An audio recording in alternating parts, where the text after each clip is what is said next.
Welcome to the PRFFP, the podcast showcasing the films and the directors of the Party Room Film Festival.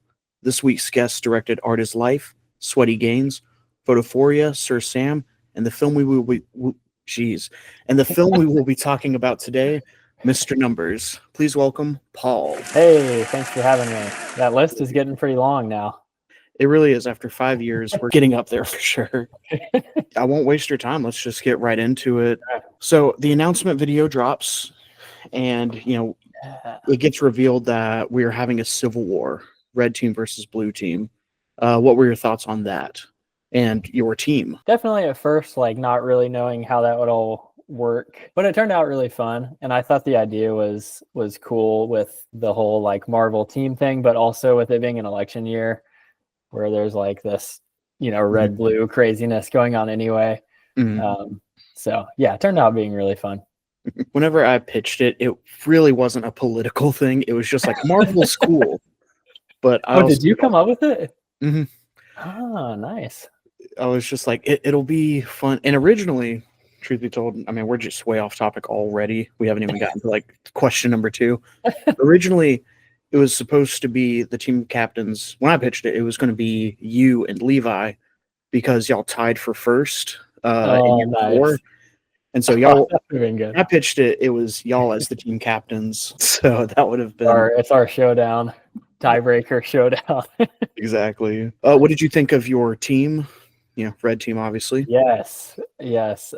So I'm trying to go back into my memory from 6 months ago. It's been a long year. It has. It feels like so long ago. Yes, the red team was wonderful. Hey, Paul, name everybody on the red team. Yeah. Let's see. Matt. Yeah. Was our leader. Right? Yeah. You were on it. Yeah. And Cody, I think. You're going to hurt somebody's feelings. And Josiah. Definitely Josiah. I know for a fact Josiah was on it. And I think we had Tanner. No? Tanner was blue? So on our team, we had Aaron, Matt, myself, Cody, you, Levi, and of course, Josiah. Levi, okay. Yep. So I just switched Levi and Tanner. Yep. That was a mean question to ask. Especially because I have the list right here next to me. And I think it's become fairly clear at this point, even though we kind of tried to cover this up, that the red team interacted much less than the blue team did. Yeah. There wasn't a whole lot going on. Right the red here. team, let's be real. Red chat was kind of dead. It was. It's fine. Now that we've already won, I think it's we can just admit it. So the rules video comes out, and let's start with, our prop is going to be a snow globe, and our line is make the podcast great again. This line, it wasn't when I pitched this line, or when I submitted the line, it wasn't with the fact that there's a political year ahead of us. That was even better, though. Yep. So, but what were your reactions to that prop and line? Yeah. So I liked the snow globe. And I think that's going to be a fairly general consensus because it has the nice aspect where it's a fairly common item, but then it has so many variables in that there's a tons of different types. So I think that makes it pretty fun. The line I was not huge on because I thought, and I still am not convinced that this is not true, that the line has to be from a movie. That's what I always thought it had to be a movie quote. I feel this one broke the mold. I feel like we ask that every year, truth be told. But I mean, the other lines I submitted were you want to see how many hot dogs I can eat? You know what I mean? You've never done a movie quote, or I feel like I always do something different. I know one year I just submitted my name, just everybody has to say Jacob McGlone in their film. I attempted to get that going. Nice. Yeah. Yeah, so I'm going to say thumbs up, snow globe, thumbs down, quote. And that's part of the reason I kind of sort of made fun of it in my film a little bit. Yeah. which I do have a thought on that. We can do that later. But so we also this year with Red versus Blue, we are doing juxtaposition with our categories. So you had calculated versus Sam's spontaneous. What did you think of calculated? What were your first thoughts on that category? I remember thinking it was pretty open-ended. A lot of the categories this year felt like you could pretty much make it work, you know, however you wanted to. But in my case, I would argue maybe more than a lot of the other ones, it actually impacted it quite a bit because you have the whole numbers accounting, you know, calculations thing. So it ended up like I ended up drawing a pretty good amount of inspiration from it, even though I feel like it's also open-ended. Like you said, like you did a great job. Like yours actually applied. Your film took your thing. Your film actually applied to your category pretty well. I think the opposites was a fun idea too, though actually during like festival night, I had a really hard time remembering what people's themes were actually supposed to be. When voting, how much of it is like, all right, in previous years, when voting, how much of your voting goes towards how well they filled out the criteria, and how much of it is, well, that was just fun? Like, how seriously do you take voting? I don't know about like in the past years. I feel like I maybe thought about that more in past years. What I've been trying to do like in the last couple years is just vote for the ones that I feel like are the most fun and like I genuinely liked the best on party room night. And like that I feel like are a good party room film, which, you know, that's not necessarily like it's the best film, but it's the best party room film and the one that I just enjoyed the most. So I feel like the themes for me probably this year didn't have a big factor. I don't know. What about you? I don't know. I like every year I say that like I want to be rigid with my voting. Yeah. And be like I do not want to vote for a film that throws the line away and throws the prop away. I want people to do that.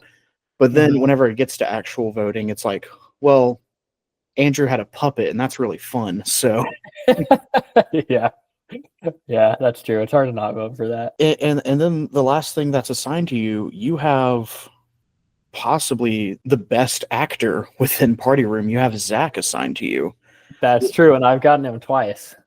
You got him twice? What was the other one for you? Sweaty Games. Sweaty Games, that's right. I feel like at some point they were attempting to have different actors each year, so you had to work with different people. But that went out the door pretty quick because I was assigned to Levi back to back. Were you? That's funny. Yeah. You might not remember my first time working with Levi. It was my girlfriend as a screen, and I was on screen for less than a second. That's right. Okay, you were assigned to Levi. You were his actor. Yeah. No, oh no, I remember those harmonies. Couldn't forget it. Yep. Yeah. I love that part actually. It's pretty funny because it's just out of nowhere. So when did you get started on writing? When did you get started on filming? Tell me about some of your original ideas leading into Mr. Numbers. Yeah, I think I did have some concepts, but I usually try not to do almost anything until the rules video and then let that be like springboard for ideas. So that comes out, and then I think it was probably, you know, like a couple weeks or something before I just get some ideas like as I go about life, and then I find like a time where I can actually sit for like an hour or something and turn the idea into a little more of like a actual film. So yeah, I think I used like the first month or so for that, and then we filmed probably the very end of June or first week of July, something like that. Just found a weekend when mainly like Zach had to be free, which was actually difficult this year because he had a lot going on. He was busy. That man had a busy summer. Yeah. He was like in a bunch of films, and then he was in Alaska all of a sudden, and then he was working like crazy. So, but because he's Zach, of course, he just like will prioritize helping me because he's that kind of guy. He's a good And guy. so, yeah. So we found a weekend, and then I started trying to see if some of the other like local-ish guys could come because I Mhm. knew I was going to need a few other roles. Yeah. So, how did you land on this idea for Mr. Numbers? How do you think I landed on it? If you really want my idea, I think Zach showed up wearing glasses one day, and he was just being Zach, and you're like, "That's fun. Let's just film that." Like that's how I would figure it out. That was basically the first half of the film. Exactly. It's just, Yeah. No, I mean, a lot of my inspiration this year was just becoming a dad mhm, and like everything that went along with Lael being here. mhm, I hadn't initially planned to make her such a main character. Like it was more I was thinking she was at a good age to just pop in for a cameo at some point. Like, yeah. oh, that'd be fun. And then early on, I remember wanting to do like documentary, mockumentary type style because it hadn't really been done yet, or at least I hadn't done anything like that for Party Room. Mhm, So I was like, oh, that'd be fun. Plus, it would just be fun to like be able to set up a camera and then just literally just talk and goof around with Zach, mhm, which ended up being great. It was very fun. And then I don't remember how the like more like the second half of the film that became the more like serious half, mhm, how all of that came about. I think actually Lael got like Riley got little sunglasses for Lael, mhm, and that like sparked the first like kind of mob boss idea. And then like as I started to think a little more seriously about it, and like I remember last year Zach talked about just like having things to say when he made Power of Friendship, mhm. because like he had had a crazy year and just like life. Yeah. And that kind of happened to me a little bit this year because I had like the hardest year of my life, and it was just a lot of craziness with having a kid and becoming a father. And so it was like, oh, I actually feel like I have these themes that are already in my head too, of like working for your child, but you're also like their hero, and like how whatever you're doing for work, like even if you had the most boring job, it can become meaningful when Mhm, you're doing it for someone else. yeah. So I think those like because I had some of those themes in my head already, it got like a little bit more serious than Party Room Mhm, normally does for me. yeah. The interesting thing about this is I don't know if you remember this, but from was that year 2? Oh my goodness. From, our first season of the podcast, you told me about with Wet, you wanted to stick Zach in a world where he's, like, working in an office, but there's, like, no water or something like that, Mhm. and Yeah, it wow, was that's crazy that you remember that. there's just, like, very interesting parallels between, like, now Zach is in Mhm. another conspiracy world and all that. Yeah. Was that in your mind at all, or has that always been in your mind, like, "Well, Zach would be great at that?" I think there was like a little bit of that. That's crazy that you remember that, of like Zach in this like office over and over again boring job situation. Mhm. Yeah. Yeah, a little bit of that came out for sure. That's crazy. And then probably just getting Zach again probably sparked some of that. Mhm. Any reservations on showcasing Lael? Like, I know you said she was originally just meant to be a cameo, but was there any part of Mhm. you, like, as a new parent that was like, "Maybe we don't need to put Lael in Party Room?" No. Did Riley have any, reservations? Was she like, "Don't include," No, I think the only reservations would be like there's that thing of like you don't want to work with dogs or babies or Mhm, kids or whatever because it's hard. But so there was a little bit of like how much will she actually be able to do versus would she just not be into it, and it we like film forever and can't get the shot or whatever. But no reservations for Party Room. I think yeah, both of us feel like it's actually super fun having this film exist because this is something she can look back on. Like, wouldn't it be cool if you had a film that you mhm, were like an actor as a baby and you could like see yourself doing yeah, things? mhm, Wouldn't that be especially cool? especially when it's directed by the Paul Sigler. Are you kidding me? So you talked about working on a film set with a young one. How old was she during filming? She would have been like 6 months. Okay. Mhm. So I just want to let you know the rabbit hole that we here at the PRFFP go down when we are attempting to when we are Oh preparing boy, for these. I can't wait. So I was looking into child labor laws because I wanted to have a gotcha moment. Yes. Okay. And because when working with babies, you have to have like a baby handler. You have to, Mhm. they can only work a We could certain have amount of that. days. For a 6-month-old, they can only like work for 2 hours. And I think they can only be on set for, I believe, 10 Like hours. in a day, you mean? Mhm. Or with a break in between?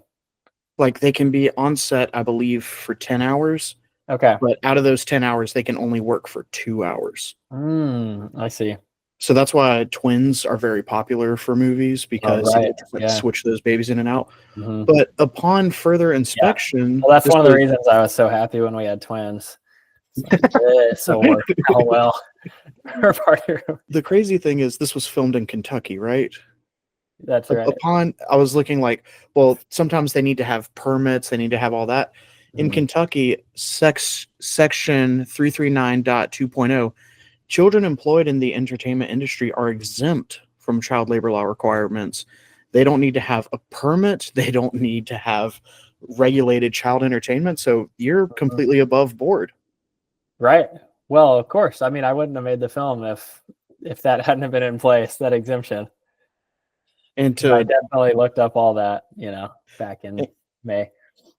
and to jump ahead further, like into the film, you don't have your actors wearing seatbelts in the car. I can't find a rule saying that actors need to wear seatbelts when on a film set. So Okay. I was hoping I could make like some type There of is like a law for that though when you're on a road probably, but no, but that doesn't. They're it's not that. actors. They're Yeah. actors. It doesn't apply to them. Like I was hoping I could like create I could fine you for like $50 or something, but everything's fine. So Yeah, well, I went to film school, Jacob. They teach you all this stuff. lawyer up, dude. Even if it was the 2 hours, I think we might have fit into that because we did split it between scenes between 2 days. But the issue that would get into is that she was on set for 6 months at that time. That's true. Okay, yeah, that's fair. All right, getting into the film itself, I have a very important question for you as Okay. we're starting out this film. Is that an iPod Nano in the background?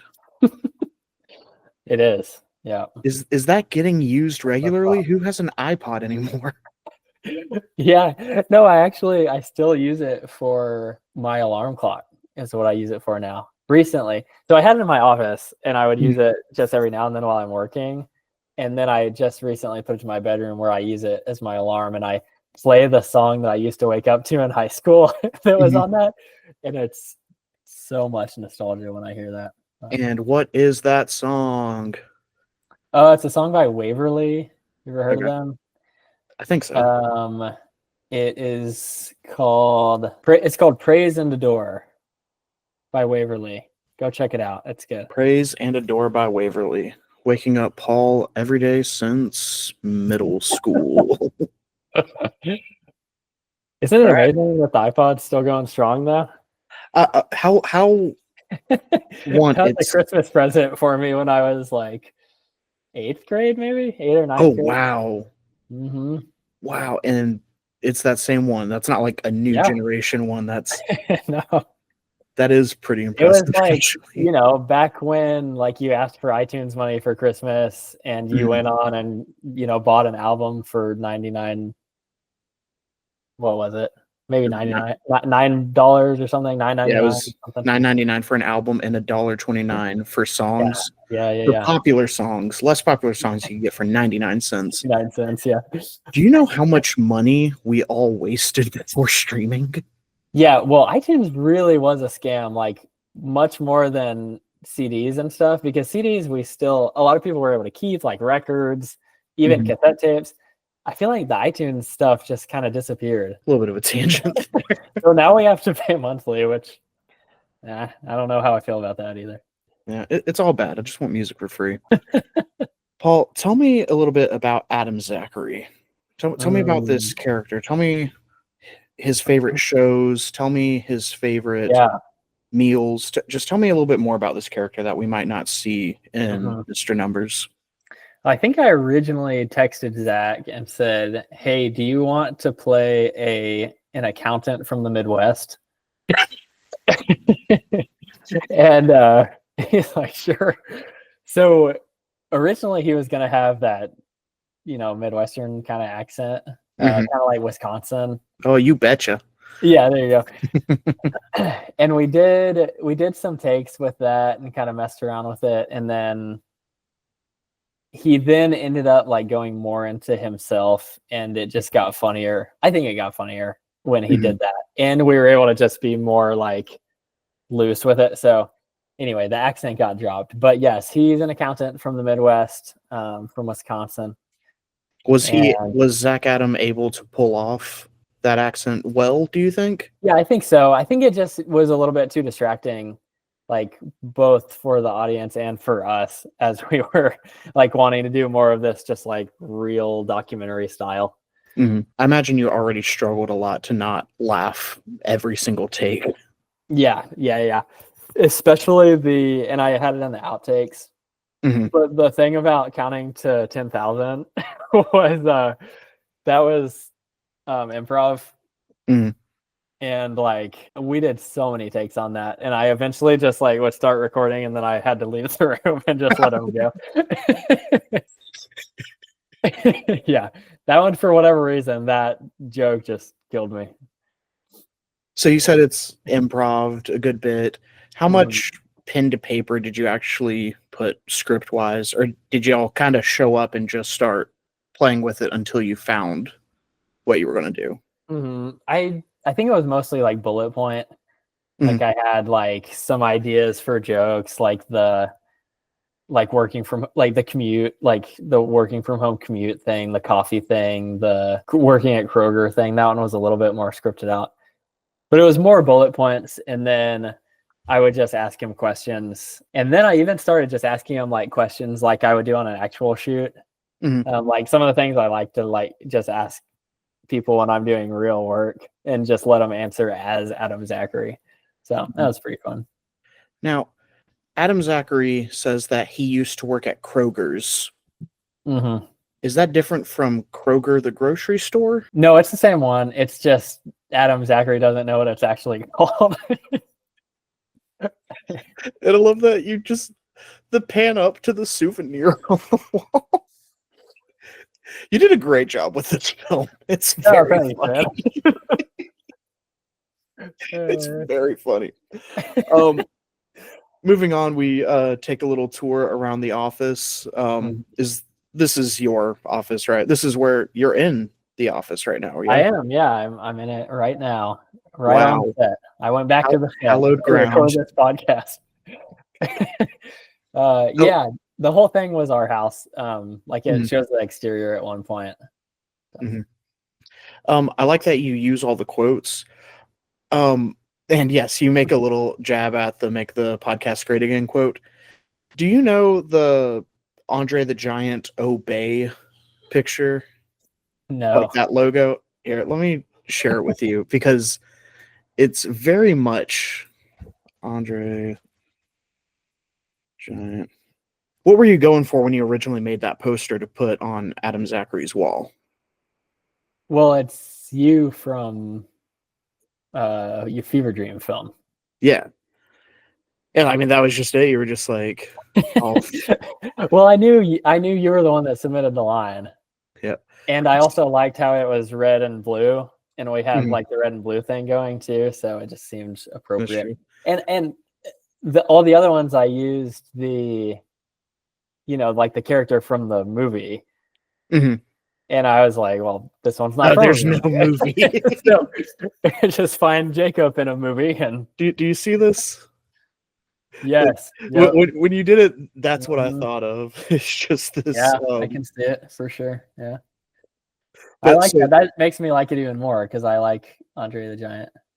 so that was just a pure coincidence on your part. That it looks like this, you mean? Yeah, Oh yeah, I mean I've never seen this. interesting. That's really funny. Because when I saw I that, mean, that's you're the one immediately what that I you're the thought. one that made the poster. It was you from Fever Dream. Well, when I made that poster, it was because my little brother wanted me to try and recreate the poster from The Room. And it's just whatever that dude's name is making a really weird face into the camera close up. Gotcha. Gotcha. And I just added the red and blue because of the time travel stuff. Mhm. Yeah. Yeah, I felt like the red and blue, it needed to be you, and then like the red and the blue was perfect for the red and blue team thing. Yeah, no, that's very funny.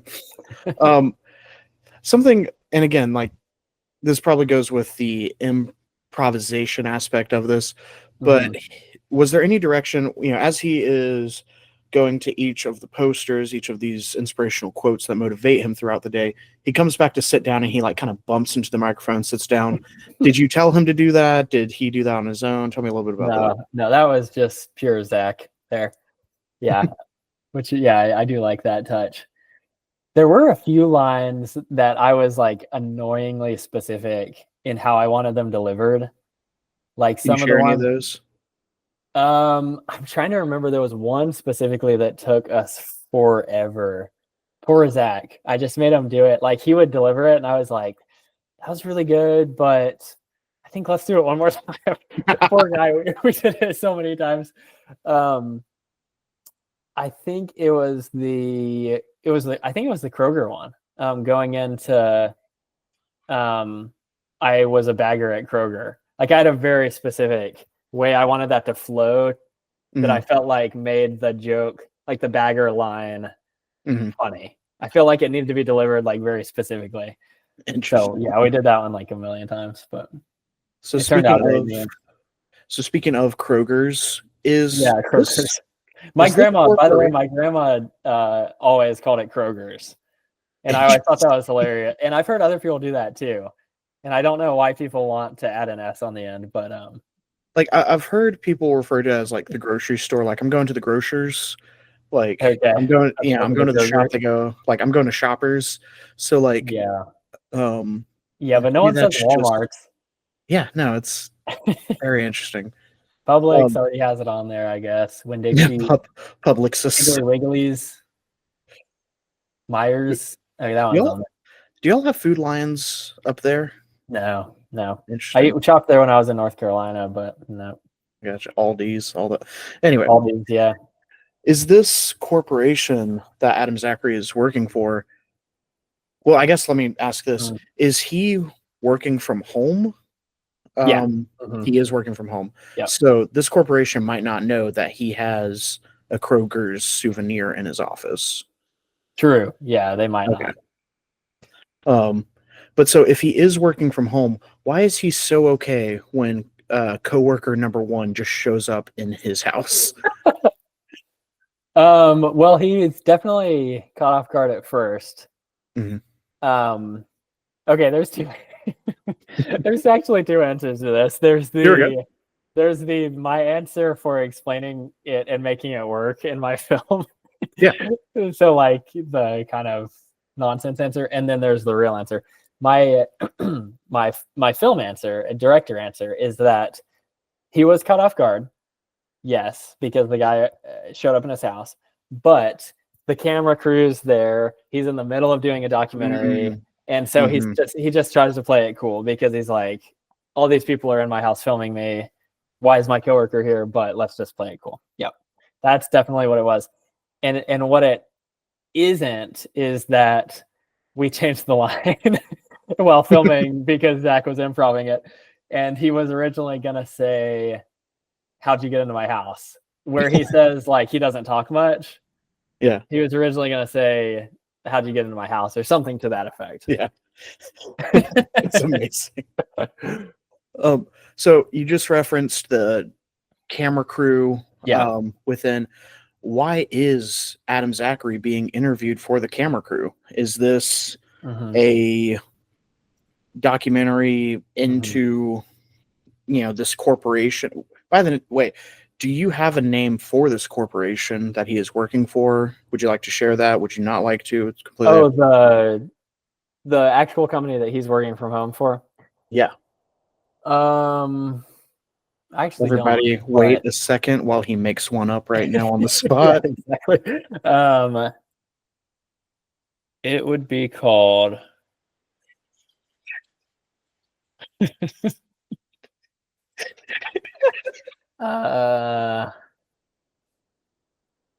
You can say no. You can say no. It's fine. Well, you can edit this out, I'm sure. I'm sure you'll edit it out. I don't know. Probably something to do with like Lael, maybe like Joy, Night Joy, or like Nitro pretty good. Nitro pretty good, actually. You happy with that one? Honestly, like what I threw out. where are you working? Nitjoy Incorporated. I was thinking like Night Joy or like Spider Siglers or Spiders.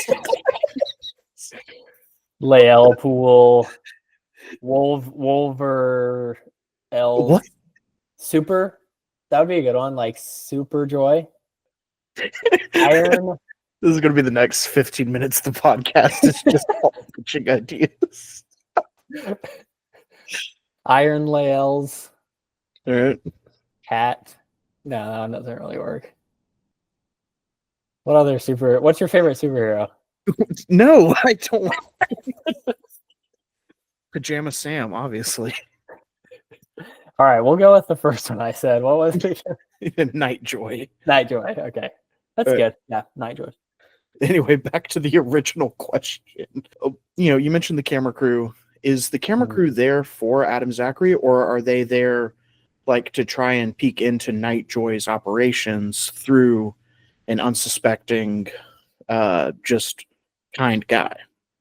No, they're there for him. They're a group of students from a local university doing a documentary for their film festival on working from home. Cool. They're hoping to get it in that film festival. So our two co-workers show up. Yep. In your opinion, why do Josiah and Matt make such good goons? Yeah, they do a good job at that, don't they?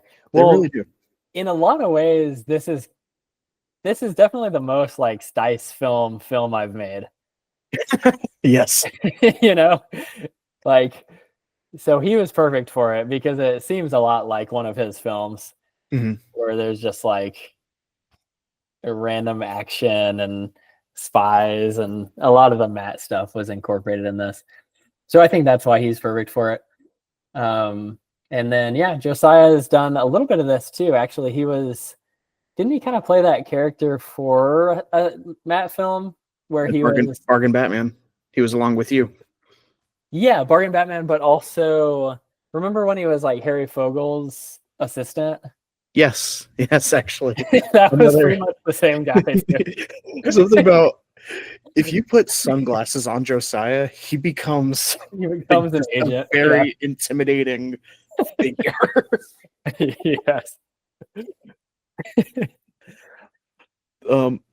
So do they kill those cops?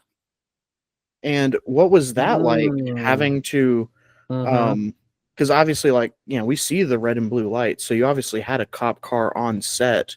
We don't see the murder happen, but I assume you did murder some police officers. Wilmore Police is always willing to hop in on a film. They're always down. Your little what's it called? Soundscape? I don't know. Like you hear punching, then you hear like gushing. Just It's pretty brutal. Yeah. So, okay, this is interesting. So, how many times have you seen the film? Uh, here at the party room, we watch it at least 50 times too. I watched it for the first time since party room today. Okay. Okay. So, it's interesting to me that you think they're attacking the cops. Okay. What is happening then? Is that not what's implied? Do they So not? what is actually happening? You're kind of supposed to think that the first watch through, but what's actually happening is they're going and like catching the bad guys. Okay. So like the cops have shown up because people are like robbing or there's like a thug or something, and they hop out and they like detain the bad guy, and then the cops are able to arrest him, and then they get back in the car. Interesting. Okay. So Nightjoy is a good corporation. Okay. That's why Zach has that line about like the, right before Josiah comes in, he says like there's more going out than coming in. Because like they're just doing like charity, they're superheroes doing charity work or whatever. Interesting. Yeah, and just to be clear, is this actually what you thought when making the film? No, it actually is this time. Interesting. Yeah. Wow. This is something I would make up, but actually this time it is. But you're supposed to think this is where like what I was saying before about how originally I was going to have them be like mafia, and then I wanted to switch it. So you're supposed to think that it's like the mafia thing at the beginning. Yeah. Wow. No, I'm so happy we're doing this interview now because that's amazing. What was it like filming with Lael? How Before much? you go to that, by the way, Yeah, the car scene you were just talking about was fun to shoot and kind of scary because we were like actually driving really fast through downtown Wilmore. And then braking in the middle of the street. And then braking in the middle of the street. Yeah, and having those guys jump out. And I had my friend Adani, who's awesome, but he's also been a citizen for like not very long. And so he's been driving for a while, but compared to the rest of us, he has, he probably started driving when he got to the US for college. So he was also the stunt driver for it, which is kind of funny. Yeah, well, but he killed it. He did a great job. I was about to say, I mean, you obviously paid to close off the street, so I'm sure this was as safe as possible for it, right? Well, we did. There was a train going by. So technically, technically the street was closed on one side. You can actually hear it in the film. I'm pretty sure I left that in. And like you can hear the train horn. You did. So that is a genuine train horn. Yeah. And this time you decided to leave the train horn in versus in Sir Sam where you edited around the train horn. This is 2 years in a row I've been interrupted by the Wilmore train. So like train horns are your cornetto is what we're kind of figuring out. Well, I think it worked a little better in this than it did in my medieval period piece.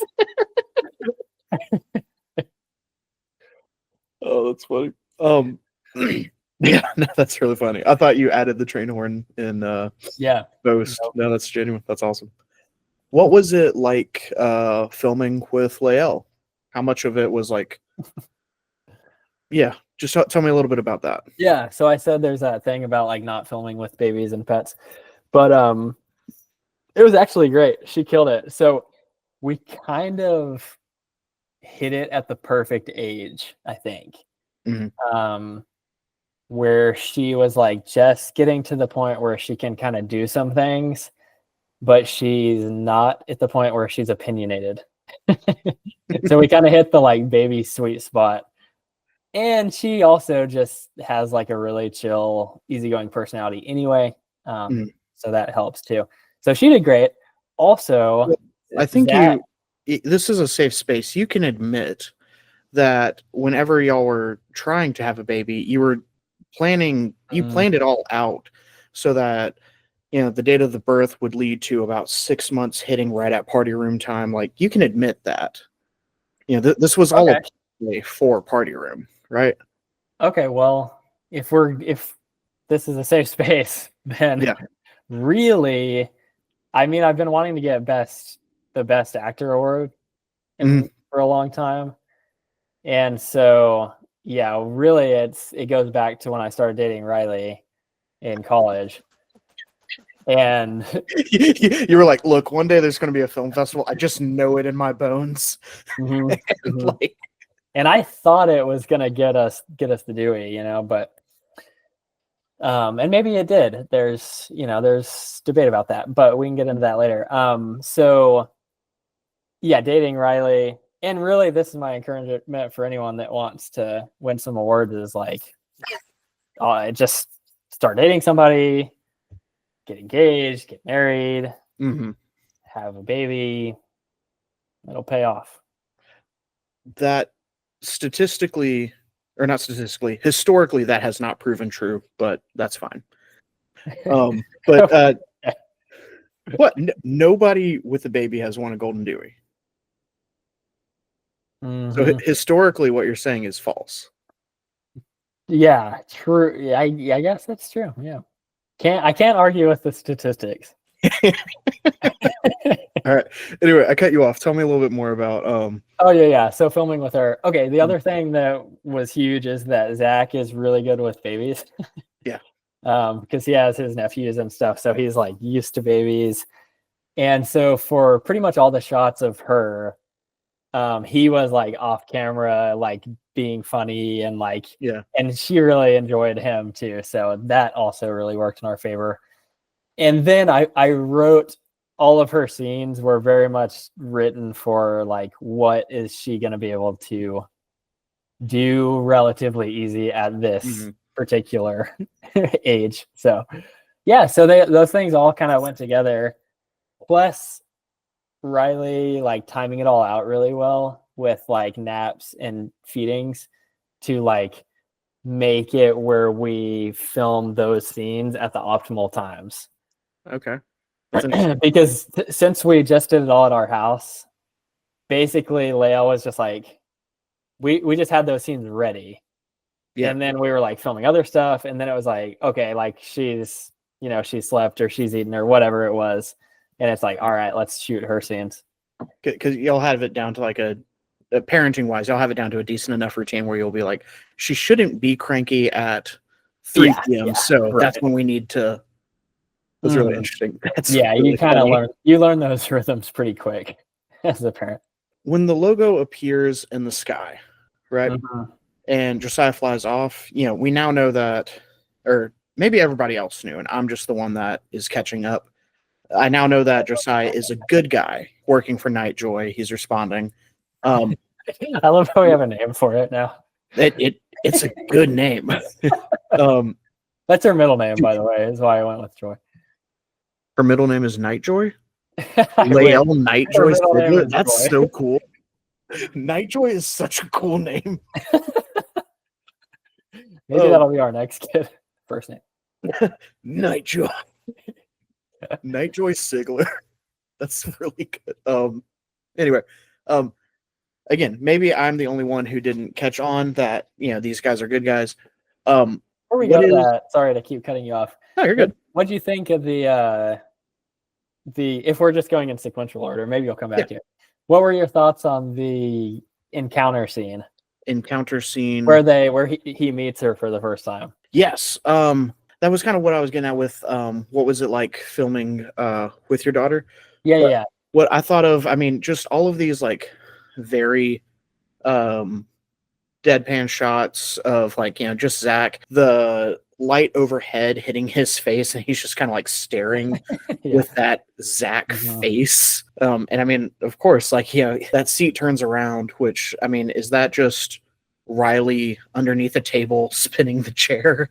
Yes, exactly. Yeah, she was down there. She was down there doing the spinning, but also making sure Leia didn't like just fall forward. What is keeping Lael steady? Is that a neck brace thing or like a neck Basically, cushion? Yeah, but it's actually made for babies. It it has is. some, I'm sure, some cutesy name that gets moms to want it, but it's like a little pillow that babies can sit in.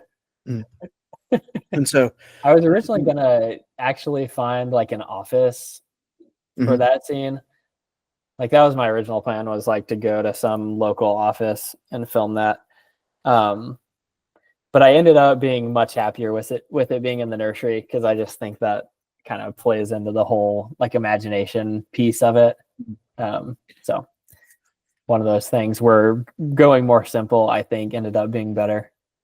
Well, I think it also plays into, you have like the front shot of Zach in this room, and then you have the front shot of Lael, and then it's like serious mafia, like serious tone, and then you have the wide shot with them on either side, and you see the crib in the You see background. yeah. Like I think that does play into it very well. Which is, And of course, where the bad employees go. So, and then Lael delivers what I believe is her only line in the Yeah, film. that's right.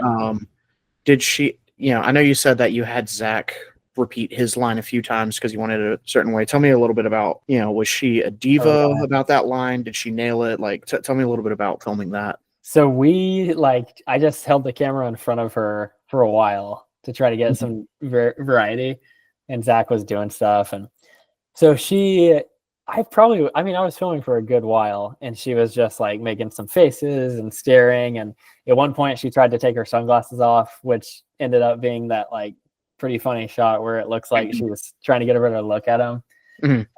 Which I thought was going to be an outtake. And then I was like, oh, that's hilarious.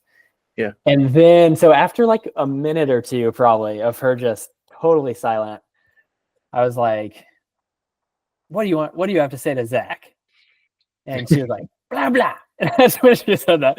And then she just carried on after that. Like I just used that initial cut, but she was like, blah, blah, blah, blah, blah, and then just like went off at him. So she had a lot to say to Zach.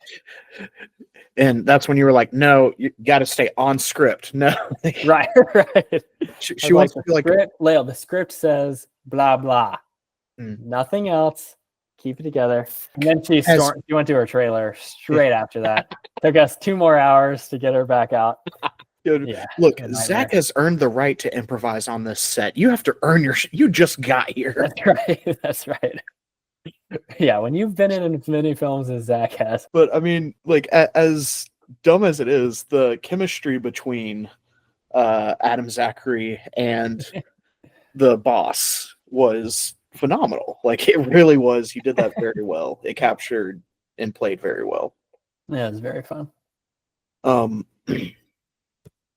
But so going back forward, we know that so the logo appears in the sky. Josiah flies off. Nice effect with that subtle little shockwave going. That was amazing. Thanks. Do you have a canon? Like, what is Josiah responding to? Like, did you ever have something in mind for that?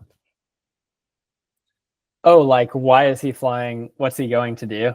Yeah, like, the beacon has been lit. Yes. So, the night, it's not the bat signal, it's the night joy signal has been, so Josiah's responding to something. Do you have a idea of what that was ever?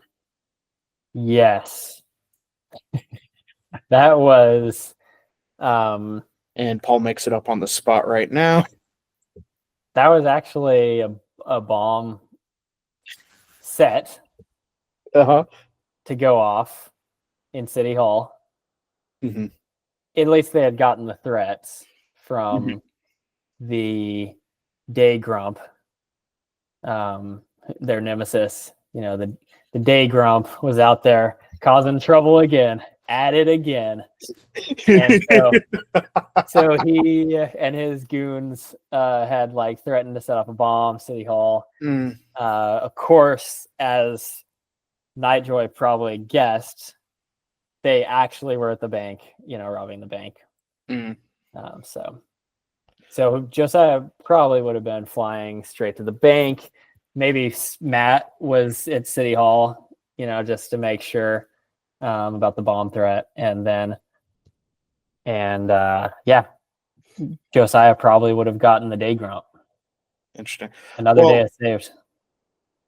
Well, so and like, correct me if I'm wrong, but you did film that. It was just cut for time. So like, there is a scene of Josiah at the bank, stopping the day grump and everything, but it was cut for time.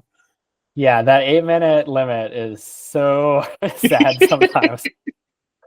So hard sometimes, but that's what good directors do. You have to make those hard cuts. Well, I know that you will do us all a favor and you will put out an extended edition of Mr. Numbers where you will include that. So thank you in advance for doing that. Yeah, keep an eye on the channel. It's I can't wait for you guys to see who I casted as the day grump. What I love is like, we're creating the lore right now. And because the director is saying it, this is all canon now. Like, this is all absolutely true of the Mr. Numbers universe. Absolutely. So it's interesting that you say that Josiah split to the bank and Matt split to City Hall, because he came back quick. Yeah, that's what I was about to say. He has teleporting, so Josiah can fly. Oh, okay. That makes sense. So Zach goes outside to check on things, and we finally get a cameo from the director, who is then tackled by coworker number 2. That, we pan away or whip away from it pretty quickly, but it looks like y'all actually go down pretty hard. Did Matt actually give you a flying tackle? Tell me about that. Yeah, no, but he did give me pretty good. I think the timing on that scene was actually fairly tricky because it was like a one take from the window out there. So we did have to shoot that a couple times. And I wanted Matt to just like actually hit me. So he definitely did run into me, and then we kind of like stumbled off to the side.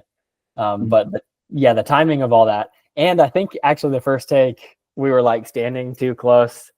It's hard to know what the perspectives are going to be. Yeah. So you could just like see him standing there before he started running. So yeah, we had to get the timing all worked out. And my cameo was at one point going to be Sam, but then he couldn't make it. So I got to jump in, which was fun. Also, didn't account for this one. Good one-liner. Good job.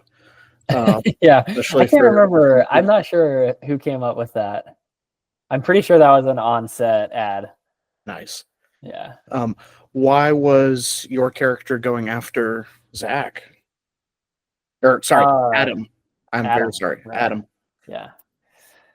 Well, new hero recruit. He doesn't have his powers yet. He's still green. This is the time to go after him. And so since the Night Grump was causing a ruckus downtown, then this was a really good time for the sneaky sleeper, to send his goon to get Adam. Yeah, and that you didn't just make that up either. That was that character's name, the sneaky sleeper. Yeah, it's in the script. Yeah. That's really funny. I'm sorry. All right. So what you just said there is that the sneaky sleeper is trying to attack a young superhero recruit. You're saying that Adam Zachary is a superhero? He's the recruit. He doesn't have his powers yet. Okay. But that's where he's headed. Yeah.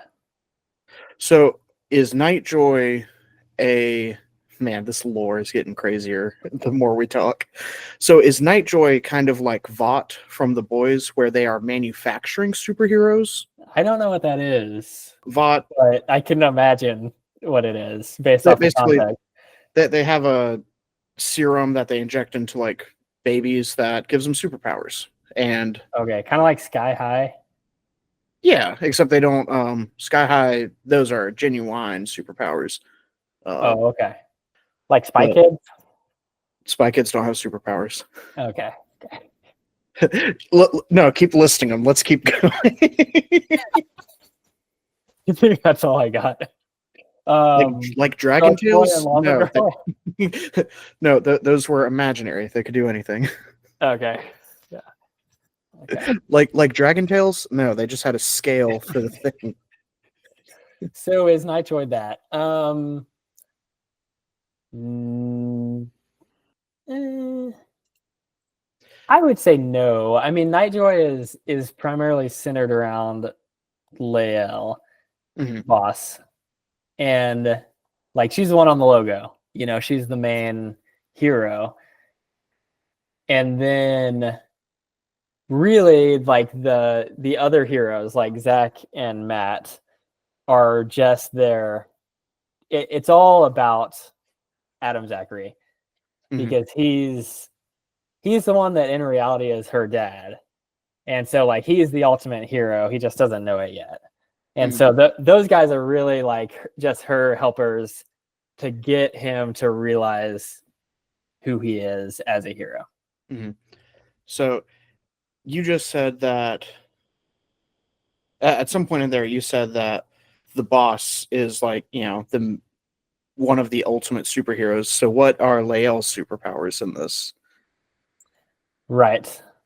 Obviously, walking at 6 months, because we see that in the film. Like we see her using that power. Yeah. Very unusual for a baby of that age. Also, Climbing walls also, because we see her floating up like 6 feet above the ground. yeah, levitation, laser vision, of course.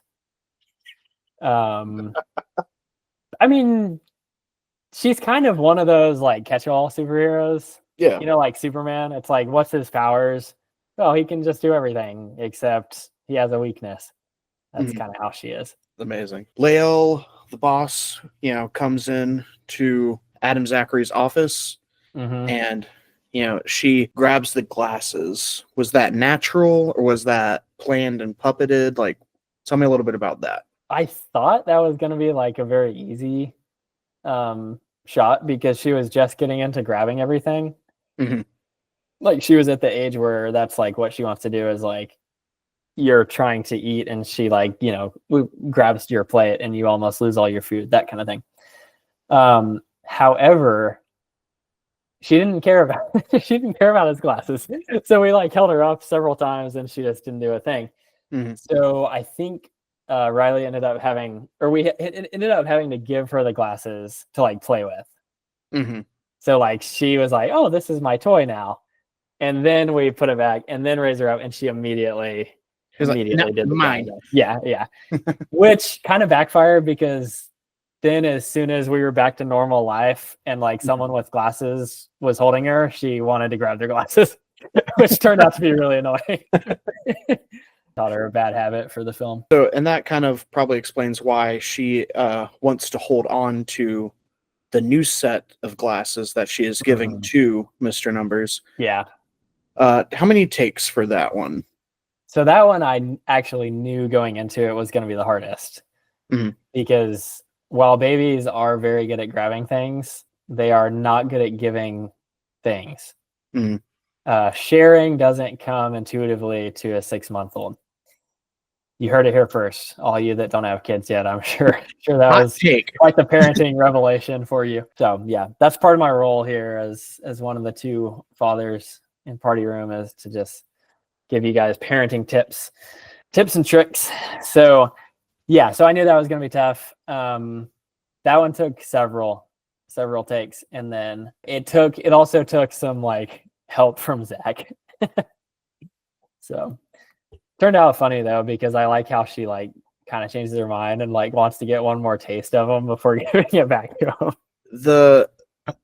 This little strand of spit. It's like yeah. Well, I enjoyed your film very much up until that point. That one made me like, that's yeah, well, I could have edited it out, but I'm also the director that brought you Sweaty Gains, so it's kind of mild compared to that. I was gonna say there is a lot of saliva on Lael's face during this, dude. I know you like closed down a street. I know you had a big budget for this. Did you not have a makeup department do last looks for her to like wipe all that spittle off? No, it's all part of the character. Mm. We actually added it in.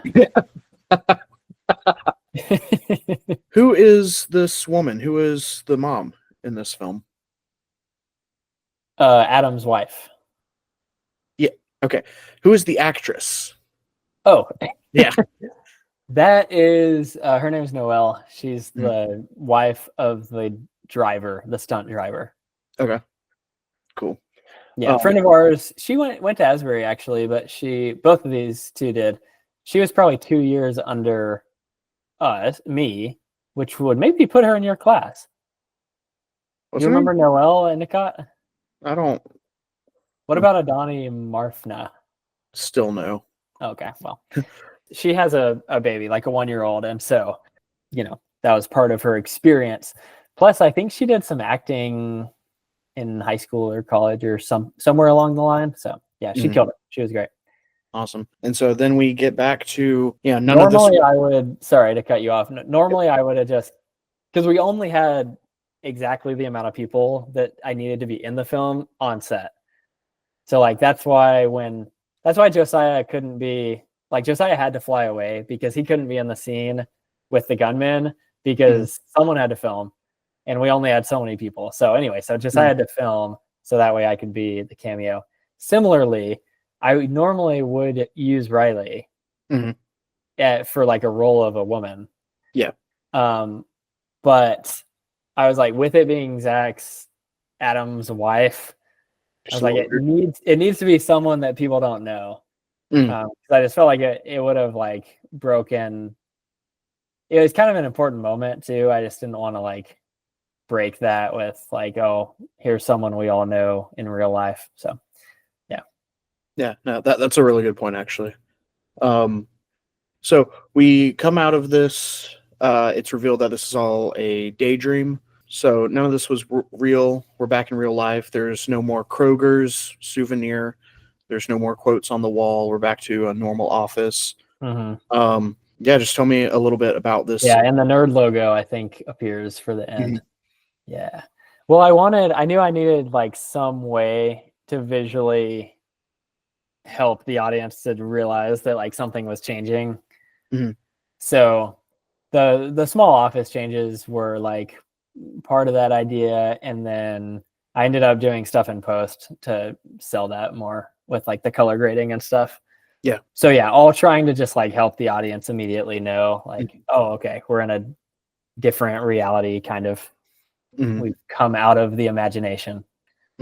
Which, I mean, I will say, like, you are correct. The nerd logo is there. One of the figurines up on the desk, it moves over to the left a little bit. And like, I was going to call you out on like that being a continuity error, but like you said, it's there to sell that, like, no, we're back in real life. Because along with like, well, no, that nerd logo is in our universe, in the real universe. Right. Yeah, that's right. So very cool. Any other things that we did not cover for your film that you want to? So as far as the like daydream or imagination, I like to think that the first half of the film, so what's happening this whole time is like he's playing with his baby. So yeah, he's working from home, but he like took a break to play with his baby. And because he hates his job.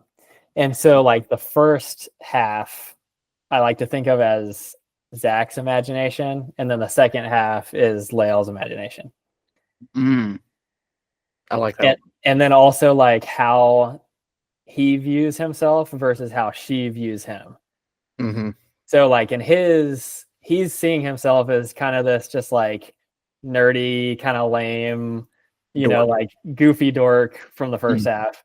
And then like she sees him as a hero. And so that's kind of what comes out in the second half.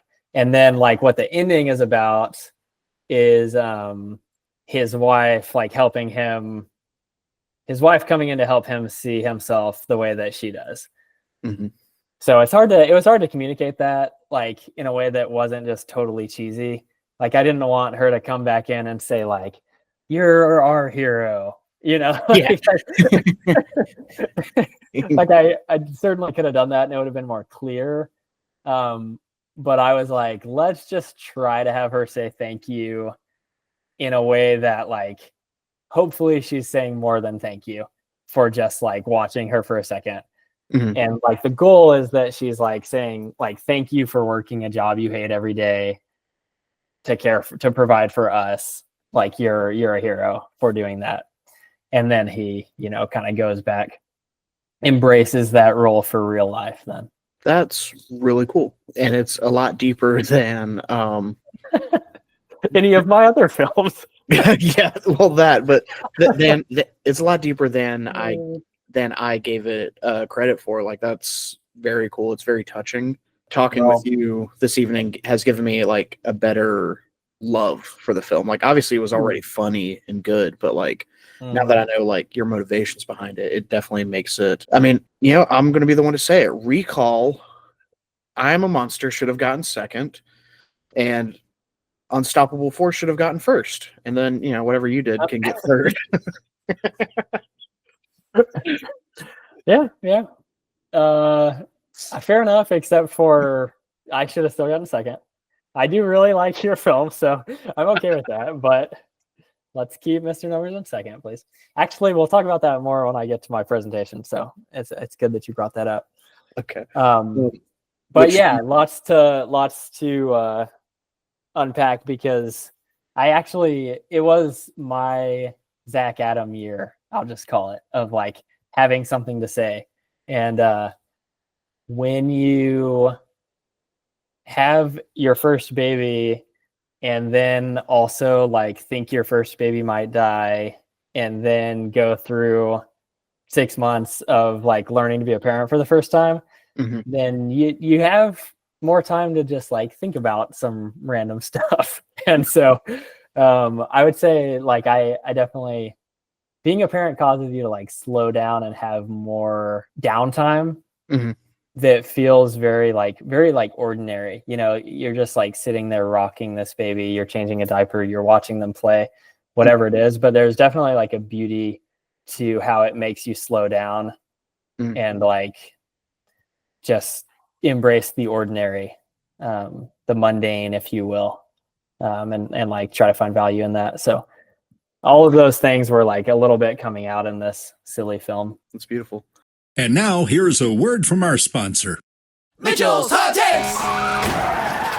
Pine scented candles are the only candles you should ever have in your house. Every other scented candle honestly just makes your house smell like some 98-year-old grandma lives there who's probably going to die soon. Mitchell's Hot Takes! So, Paul, as you know, on this season of the podcast, I wanted to give each of my guests some ownership over their own episode, and I asked you to create a presentation that has something to do with the Party Room Film Festival. Any year, could be about the films, could be about directors, could be about whatever you want, as long as it has to do with the film festival. What is your presentation today? All right, so this is my presentation. So I figured I'd keep it pretty calm and just not make any big claims. I just wanted to, there were some specific like facts about Party Room 5 that I thought would be fun to bring to everyone's attention and yeah, just see what people think. So here we are in this last one. You remember this, right? Yeah, it was only a few months ago. Yeah. Yeah, great. Okay, so here we are with our awards. So yeah, it's a great picture of us. It is. Yeah, it is a good one. Super fun. I always like these from like every year when we do these. They always end up in my photo album. But anyway, I think it was totally rigged this year. And so again, I'm not making any claims. I'm just gonna put out some evidence here, and I'm not really gonna talk about anybody specifically. But we'll just go over a few things. So number one, technology. And you know, you probably saw this coming. The means we use for casting votes is on our phones, right? And I've been, saying it for years, how there's a lot of problems with that, right? Mhm. I know some people love it, but there's obvious problems that you're probably already thinking of hundreds. And I've always said, like, simple is better. I'm a proponent of paper. Yeah. Paper voting is unbreakable. It's unhackable. Some of the problems that we had this year, I just think totally would have gone away if we just go back to the paper ballots. I mean, I've been saying it for several years now. Yeah. That we need to switch back to paper. Yeah. Truth be told, I say back. We need to switch to paper. Yeah. Truth be told, everybody, he has been saying this for the past, like, as long as the podcast has been going. I've just edited it out because, yeah, I am the media silencing him. So, I'm sorry, but this is your time. This is your time to say what you want to say. Yeah, I know. Well, I was relieved when you said, like, we're actually going to get a platform, to present something, and I'm hoping that the editing will be more favorable. But so, did you know, Jacob, that these guys, council? Yes. Did you know that 2 out of 3 council members prefer some form of paper voting? Is that right? 2 out of 3. That's a majority. That is a majority. Does this look familiar? That says Jotform. That's the app that we use. That's right. And if you weren't convinced, here it is, being sent on the night of the festival by someone. Yeah, it's being sent. It looks like it's being sent by Andrew. Yeah, well, if that's what you see. Have you used this app before for anything else? I have not, actually. I have only used this app when it comes to the Party Room Film Festival. Yeah. So I looked into it a little bit. So this is the CEO. Oh my gosh. Okay. Yep. Looks like a nice guy, right? A Tekken tank. Yep. So nice guy. Everything is good, of course, as you'd expect. He's a fine guy, but as always with these tech companies, what you really have to look at is the investors. So I did a little digging and just pretty quickly found the top investor. You can see here in the graph. Well, it looks like T. Perkins, Sigler Cinematography. No, just see the arrow, like the biggest. I'm talking about the main investor. The main one. Oh, that says the real Andrew K. Interesting. So anyway, number 2, while we're talking about this kind of stuff, identification. Now tell me, Jacob. Yes. You were at the film festival this year. I was. Did you ever once have to pull out your identification? I can't say that I did, actually. Do you know how many things require identification in this country? A lot of things. Yeah, I have several of them listed here, and yet we can still vote for the PRFF Golden Dewey winner with no form of ID. So what I'd like to see next year is identification, driver's license or something. I want to see fingerprint detection. I'd like to see eye scanners just to be sure that the guys voting are, we want to know who all is actually voting in this thing. There's no security. And then finally, we should probably do some blood DNA testing. Quick blood draw from everybody before we cast the final votes there. Just double check. Okay, number 3.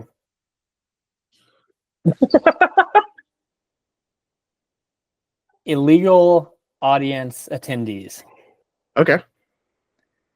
This has been a problem for years, Party Room.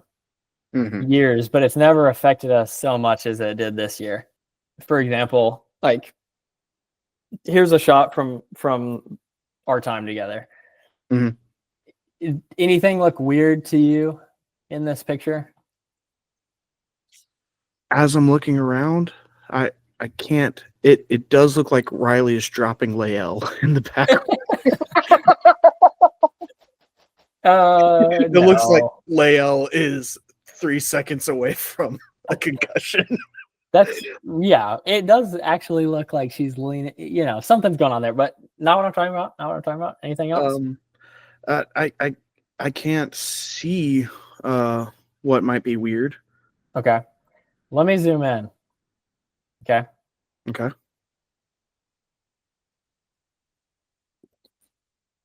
Can you see it now? Interesting. Who is Aaron talking to back there? Good question. Very good question. Let me zoom in a little further for you. Wait a second. Those are two political candidates from a recent election, I believe. That's what someone would want you to believe, Jacob, Mhm. but I'm going to let you in on a little secret. Those are two actors from a recent film. Let me zoom in a little more just to see if we can notice anything else. Oh, hang on. Okay. So, in conclusion, well, I don't think I even need to say anything. It's clear from what I've presented that something needs to change. Okay. And again, I'm not going to say that we should take someone's Golden Dewey away, Mhm. but all I want for the listeners, your great listeners, to consider Mhm. is, you know, who was second this year, and maybe like, should that person actually have the Dewey? So again, just throwing out information, throwing out facts, and I'll let the you know, your audience can decide what needs to happen going forward. But there's a lot of change that I think could improve some things. Amazing. Thank you. So do you think like that maybe we should give the Dewey to the second place person from this past year, or at least put like an asterisk next to the? You know, I guess we're at the Q&A portion of your presentation now. Okay. What are your thoughts on like who all should be available to vote? I know you say that we need to make sure we're properly identifying eligible voters. Do you think that, like, what are your thoughts on the wives voting? Like, should this just be a festival for the guys? You know, I've heard talk about like, well, a wife vote is just an extra vote for you or for myself. What are your thoughts on that? Yeah. Well, no, I mean, I really am in favor of the wife vote for sure. I do have the concern that it encourages polygamy. I mean, where does it end? Like, if you really want to get the votes.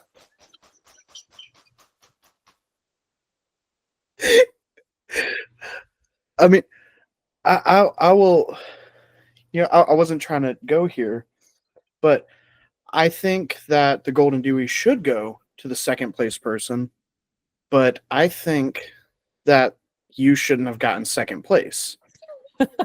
I think I got snubbed out of second place. Well, maybe you'll be able to do your own presentation sometime, Jacob. Tell us why. You cornered the wife vote by having Lael featured in your film. I think if it was a nerd-only vote, I think Unstoppable Force gets second. Yeah, interesting take there. What do you think about kid votes? Like once the kids are old enough? Oh, I guess we can cross that bridge when we come to it. That's really interesting. We got a bit of time. When they're 18, right? Perfect. When they're 18, they can vote. That's the best. Yeah. Okay. I like that. And by that point, we will have these voting statutes and restrictions in place. You know, then they will. I would hope so. By that, then they will be a part of a just system, at least. All I'm calling for is simplicity in the voting system, and then complexity in the identification system, and then policing in the attendance. I know you want to switch to paper votes, but didn't I can't remember what election it was, but hanging chads were a big issue at one point. How do we know that hanging chads won't affect us within party room? Do you want to define that term So for hanging the chads, listeners? yeah. So hanging chads was basically you would like hole punch your vote or whatever, but there Mhm. was some where the hole punch like didn't go all the way through, and so they were just like hanging there, and they would like not get counted as a vote, and it led to a lot of conspiracy and a lot of derision. Oh yeah. Well, hole punching is a terrible idea. We'll do the fill in the circles or squares. We better go rectangles. The viewers have heard it. It is up to them if they want to respond to this. It is completely up to y'all. Yeah, I wouldn't have it any other way. I want the people to decide. Jess, the facts have got to get out there. Like, we have to have the media to be able to get these important topics to light. Hey there, Ferguson the Puppet here. This week's episode is brought to you by the letter M and the word miss, as in Miss Piggy. Wow, what a hottie. Now, enjoy the rest of the episode. I think you've somewhat answered this question a little bit, but how does it feel getting second 2 years in a row? I mean, I feel good about it. No, I haven't thought about it. I really haven't even thought about it. Yeah. That's funny you say. I didn't know I was second this year. Yeah. After seeing how well received the merch was this year, we had hoodies, hats, shirts. What other merch would you like to see? Maybe like a Mr. Numbers t-shirt and shorts combo. That'd be pretty cool. Like we could have like the logo on the front, and then like a bunch of numbers everywhere else. Just looking like a walking Excel sheet. Yeah, that'd be great. Other merch though. Let's see. So did we do hats? Have we done hats yet? Yep. Okay, we got the hats. We also got Trevor's bonus La Plombier hats. Got the cards. We got the hoodies were great this year. That was a big win. I think we should do more of those because it seemed like a few people wanted those, including myself, that didn't get them. Maybe some shoes, like some kind of like sneakers. That'd be cool. That'd be really cool. Ultimate Frisbees. Oh, now we're talking. That's a really fun idea, actually. What party room film Lego sets would you like to see? I'm working on a lot of brand deals right now. Yeah. Okay. I mean, my first thought is like this would be very hard to do, but like river scene of Sir Sam and Squire Stephen and the canoe, and it'd be like a nature, build with like the river and stuff. That'd be pretty cool. What else would be good? Bargain Batman's good. Of course, Batman's already like teamed up with Lego, so that should probably be an easy one to work out. Probably something from like Thrice the Stice, like one of the labs, because then you get like a bunch of cool like tech and colors and stuff. Those are a few. Did you have any that come to mind? Oh, I'll share that later. Fair enough. While we're on the topic of creating these kind of things, how about a party room video game? I've always thought that like a Smash Bros. With Okay, interesting. Yeah, with the different characters and stuff. That'd be cool. I was thinking more of like the different worlds. So think like Mario, where you have different worlds with a bunch of levels. The different worlds would be the different seasons, like years. Oh wow, yeah. And then like within the worlds, you have the different levels or all the films. But in your mind, this is a platformer. Like, is it Mario style, or are you just using Mario to? It doesn't have to be Mario style, but I think it should be 2D. Okay. Scroller, yeah. Or probably side scroller would be best. Rate the years 1 through 5, not yourself, but rate years 1 through 5, like overall. So hard. Just based on the films or like the experience? I would say the films. Okay, that's probably a good call because since we went to Zach's house, that was such a huge change. Mhm. experience. Okay, I think I will go number one is least. So, or should I start at 5 or start at 1? What's easier to understand here? I was about to say, we 1 is 2, 2 is 3, 3 is Right. this does get difficult. All right, we'll start at the worst year, and then Okay, yeah, that's good. I like that because then you build up for the hype. Okay, so year 1. so let's go. In 5th place is Oh, great idea. there we go. This is That- why that- numbers. this is why the podcast is becoming great again. Because we have this kind of direction. Okay, so in 5th place, year 1. All right, 4th. 4th place, probably year 4, and then 3rd place, year 2. 2nd place.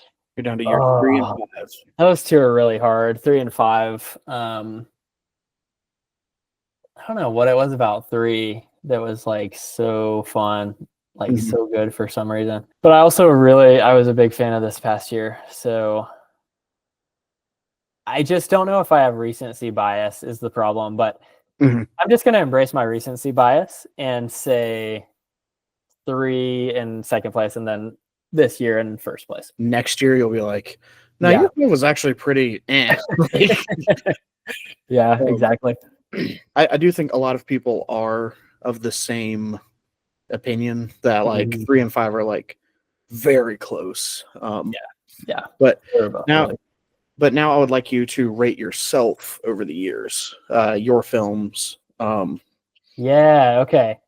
I've thought about this a little bit because of the podcast. Because you've asked us this before. Well, and like now it actually can be a tier list. Like, you know, the first time we did this, it was like, all right, well, which one do you like better, Art is Life or Sweaty Gains? It's like, True. oh, like Yeah. now you actually have to like order them.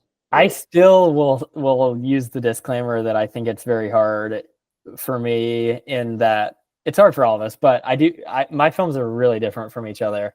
Yes. A lot of us are, but so like the vlog is just, it's like, where does that even fit in?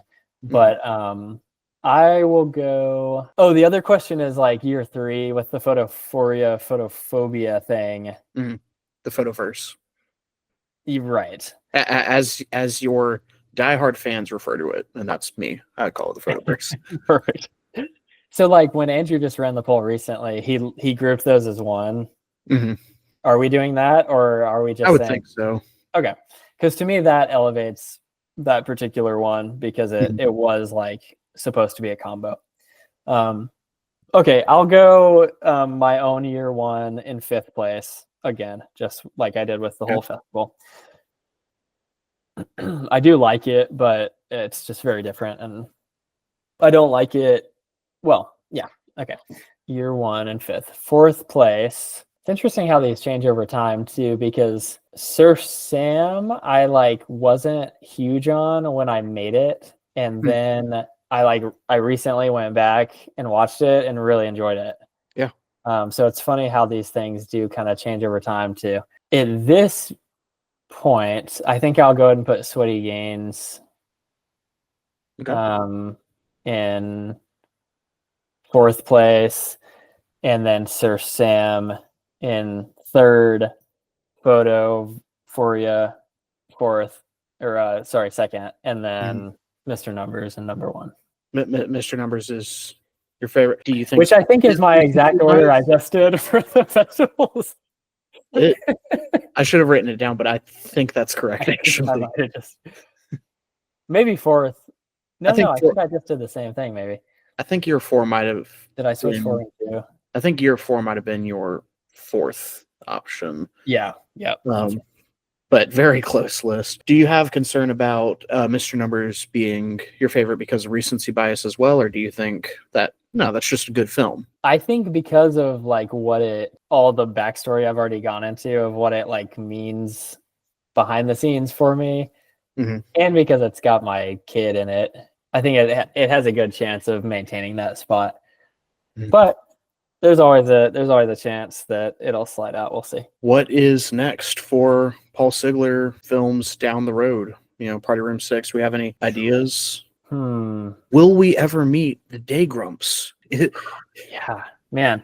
Yeah, that's what I would want to do. That's the video game we need. Is Nightjoy versus Day Grumps. I think I'm at this point a little behind on producing another baby for the sequel. So that would have been good, have another baby actor in the line. This is, this would have been a great time to like make an announcement on the, but no. So that'll make it hard to do a sequel. I think I'm just going to continue to do what I've done. And, I'm trying, my method has always been to like try to do film work outside of Party Room to stay fresh and increase my Party Room skills. So I'm getting to do that less now that I'm working full-time for a ministry, but like I have a freelance shoot this next week. So, continue to just keep my skills sharp and then wait for those rules videos and just be ready to run wherever the council sends me. I'm looking forward to seeing what you've got in the future. Thank you so much for talking with me. I will say, just as a final thought, since it sounds like we're getting near the end here, I absolutely loved your film this year. And not just because I was in it as like the lead, but it was so much fun. And just like straight up, like the most fun film of the night, I think it should have won. I appreciate it. I'm going to throw that out there because it was great. And I just recently showed it to my nephews and they were like wanting more content. Like what's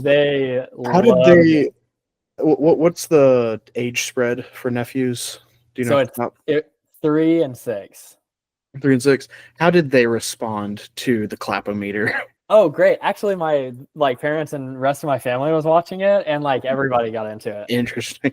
Yeah. The concern with Unstoppable Force is like I don't think there's much rewatchability. That is me trying to play chess and have like, this will be good for the night of. Everybody will remember clapping really loud at my film. That was me trying to play the game. Yeah. So no, that's fair. I think there would be good rewatchability for it.